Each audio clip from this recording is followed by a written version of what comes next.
My wife, Jessica, female 32, and I, male 30, have been married for 2 years and are trying for a baby. Jessica has an older sister, Mary, that she isn't close to. She told me that they had a huge falling out over some family drama and just don't speak anymore. I asked a few times about the entire situation, but she would say she doesn't like talking about it and doesn't think it's important. It was Jessica's brother's birthday yesterday, and we were all over at his house to celebrate. Mary made an appearance, and there was a lot of drama.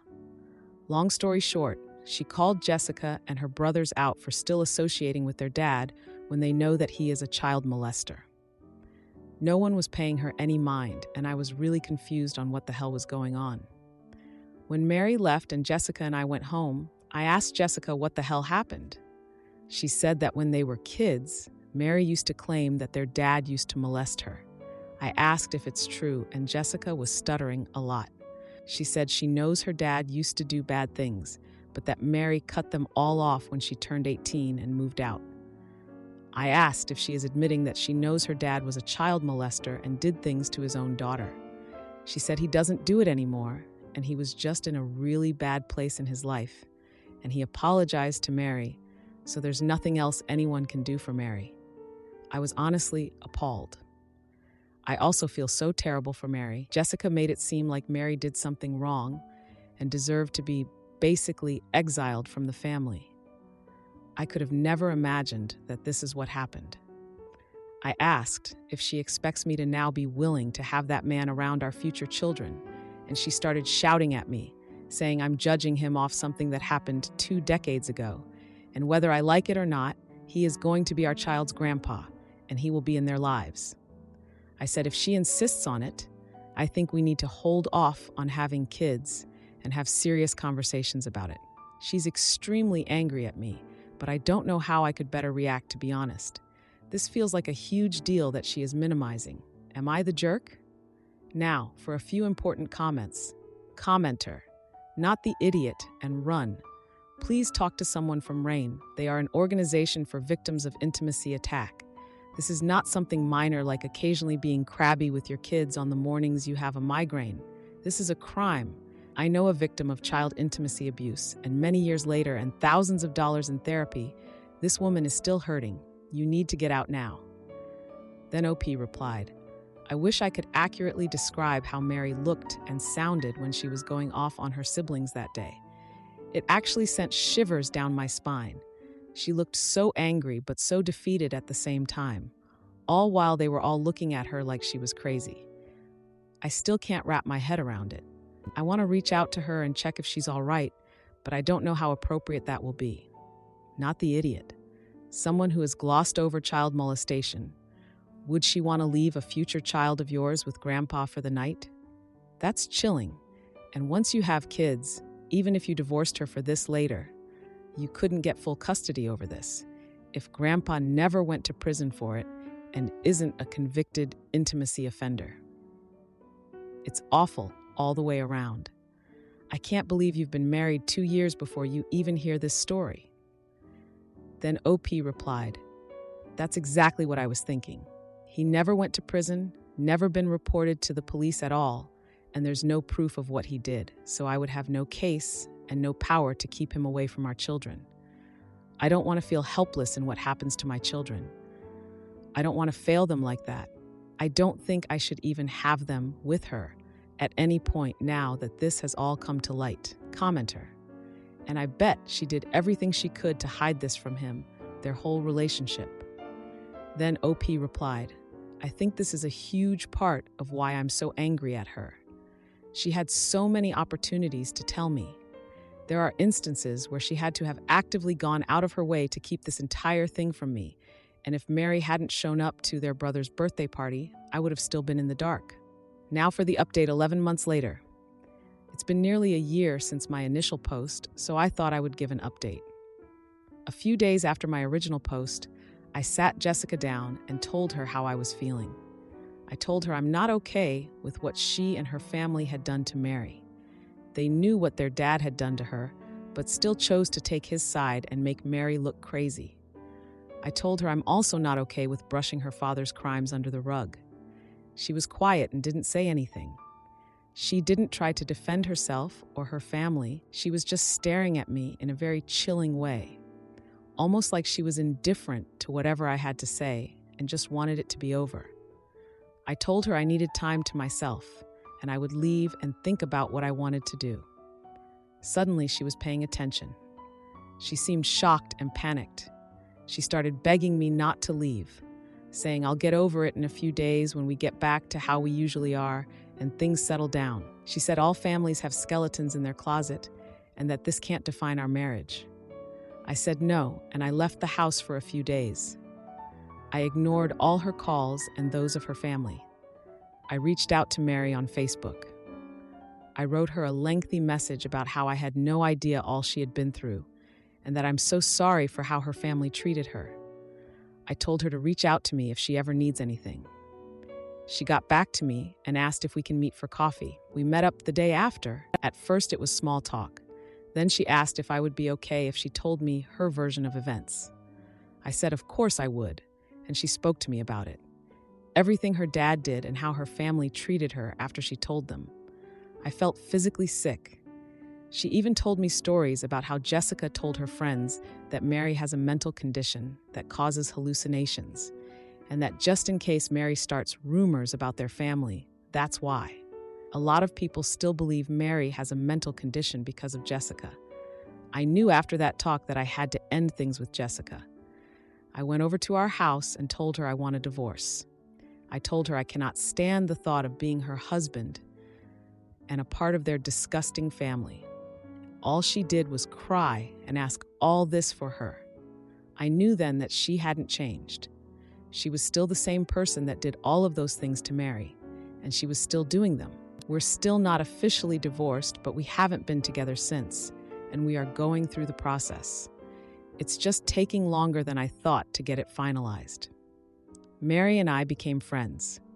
I invited her to a birthday dinner my family were hosting for me, and she hit it off with my cousin. He's crazy about her, and she seems really happy with him too. He keeps asking me if it would be too early to propose, and I have to tell him to not scare her away, lol. But they have a really wholesome relationship, and I'm really happy for them. As for me, I'm just surviving. Divorces are tough, but I know I made the right choice. Thank you to everyone that responded and gave me advice. I really appreciate it. Am I the idiot for refusing to switch meals with my fiancé and canceling our shared credit cards? Every time we, female 25-26, go out to eat, she orders something exotic and hates it, then expects to switch meals with me. She sees this as quirky.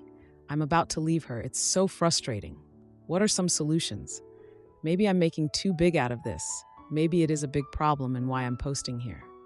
This has been going on since we've dated in college. I'll use last night as an example.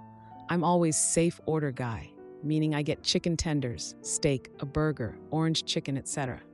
It's not that I dislike other food. It's that if I'm doing something crazy, I want to buy it, prepare it, cook and serve it, be in control of the whole process.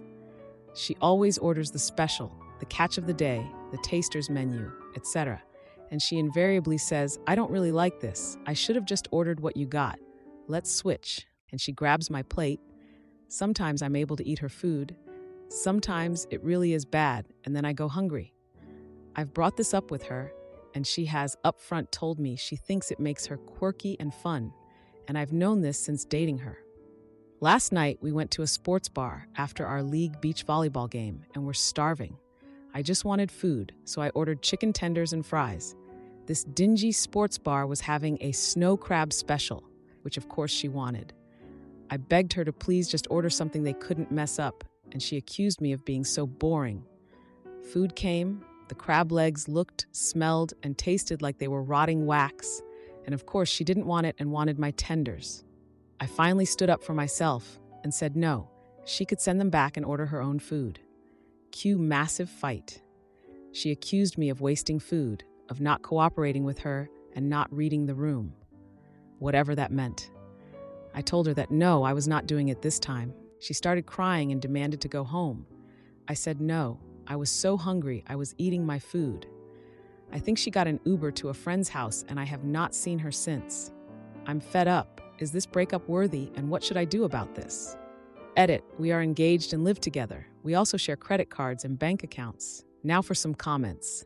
Raymond Beaumont said, "She sounds insanely entitled and the mentality and temper of a 4-year-old. Why would anyone want to date someone like that?" Hey, You Should Smile replied, "Because she's quirky and fun. S. Seriously though, she needs to act like an adult." Blade 982 commented, "I'm very Joey doesn't share food, and if someone pulled this shoot with me and expected me to let it slide because they thought it made them quirky and fun, I'd be gone. She sounds annoying AF, extremely entitled, and also very slightly psychotic for expecting OP to go hungry. All because she's playing the part of a quirky, fun, and adventurous foodie. I expect this has more to do with her testing his limits than just food, as evidenced by her blowing up when he suggested, quite logically, she orders something else. It's like she wants him to suffer to prove how endearing he finds her." OP replied, "To be fair to her, I don't think she expects me to go hungry. In fact, I'll bet she's never noticed if I finish her meal or not."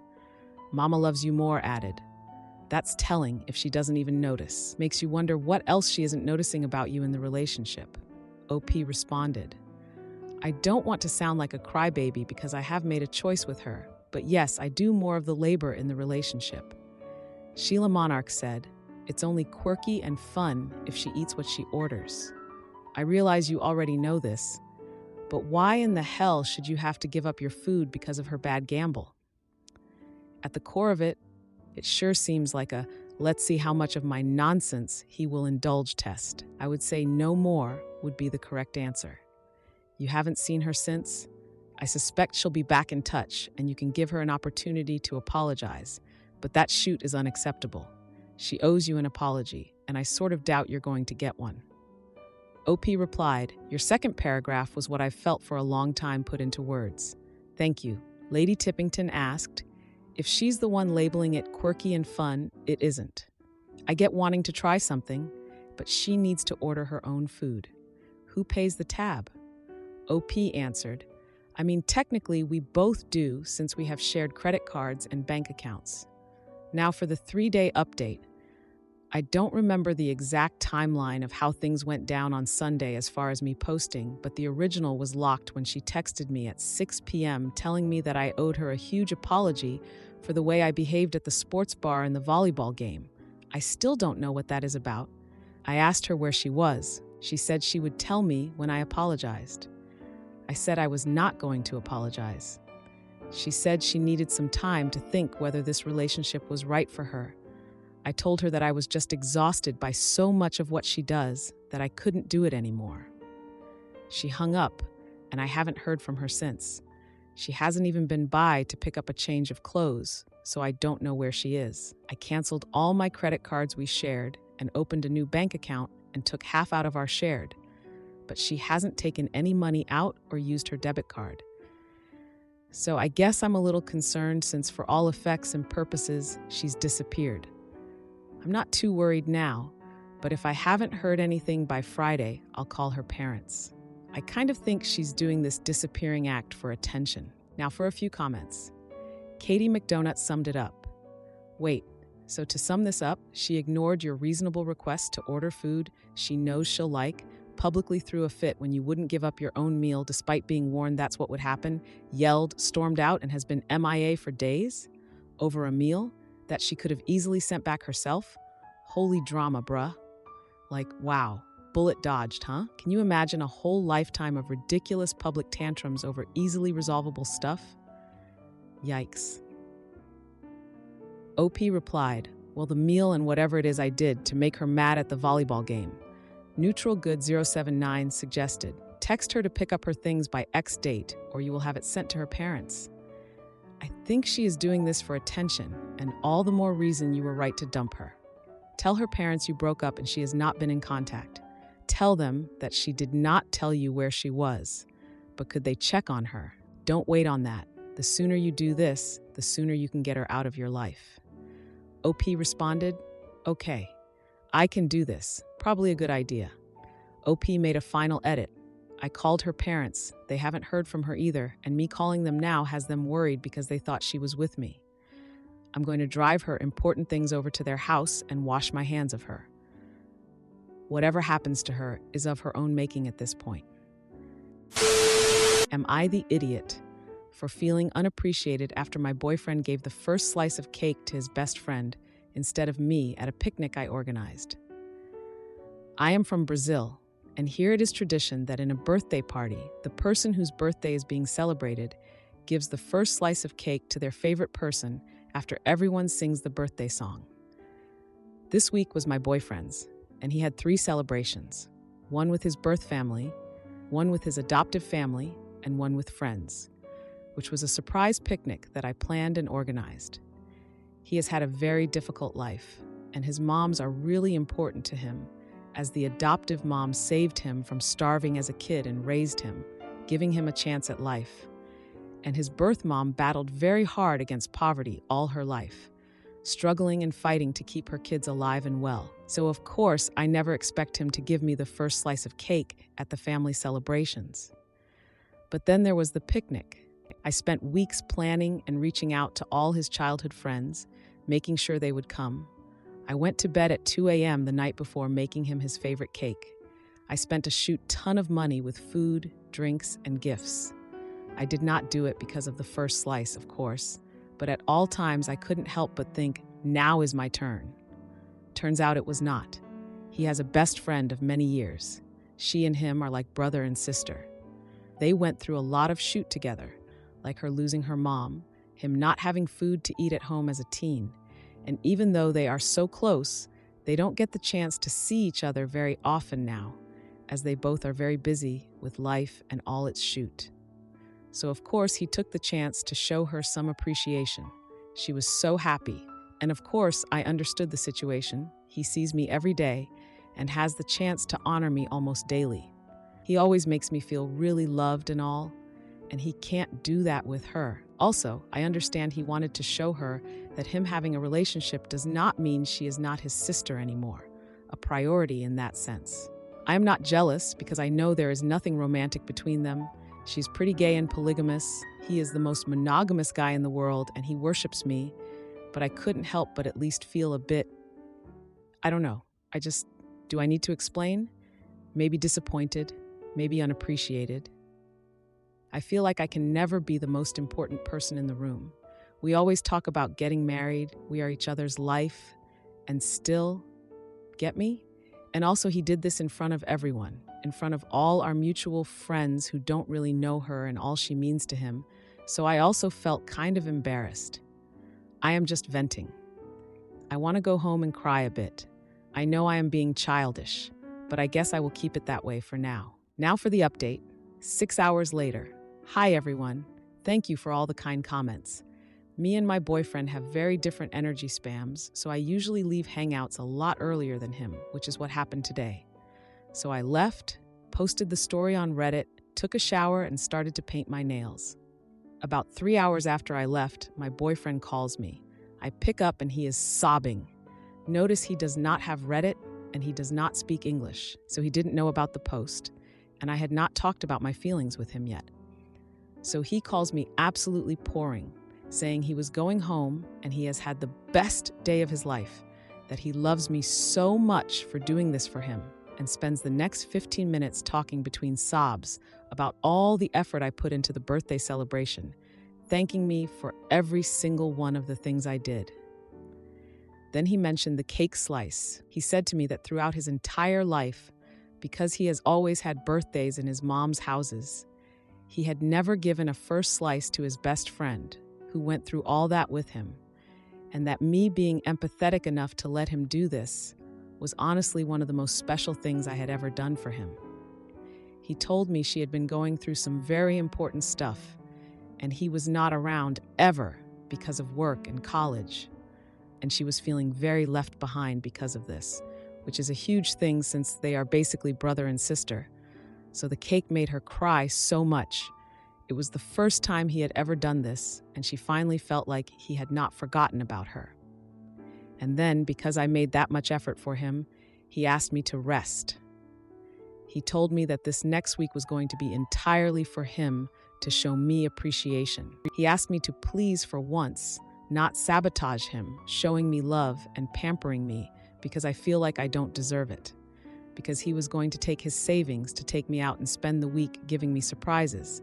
I know him well enough to expect some love notes, him showing up to surprise me at my place, maybe even a song written for me. He also invited me to spend the weekend at his place, just the two of us. He lives with his family, and they are all going to the beach, leaving the house empty so that he can cook me dinner and give me one of his 1-hour-long full-body massages. They are my favorites. Then, after he said all that, I took the opportunity to tell him about how I felt today. He listened quietly, and when I was finished, he apologized, saying that he did not realize that was how I felt, that was not his intention. He just thought that did not mean as much to me as it would have meant for his best friend. So he decided to honor her that way and then honor me differently with my Princess Week. But he told me he understood how I felt and that he was sorry anyway. We talked a bit more, but we got over the stuff pretty quickly, and it all ended with us gossiping about the day, because two friends of ours who don't really get along very well apparently went back home together and half drunk after I left. Man, I love gossip. Well, friends, I suppose that's my update. Maybe this is the day Reddit realizes that emotions are complicated and life is too, which is why small moments do not define a relationship or someone's feelings. How we react to the situation and deal with it does. I love my boyfriend, and he loves me a lot too. And that does not mean he does not have any found family beyond me. That also does not mean I'm not allowed to feel sad. I have the right to feel what I feel and to be welcomed in that feeling, being validated. I will marry this man, mark my words.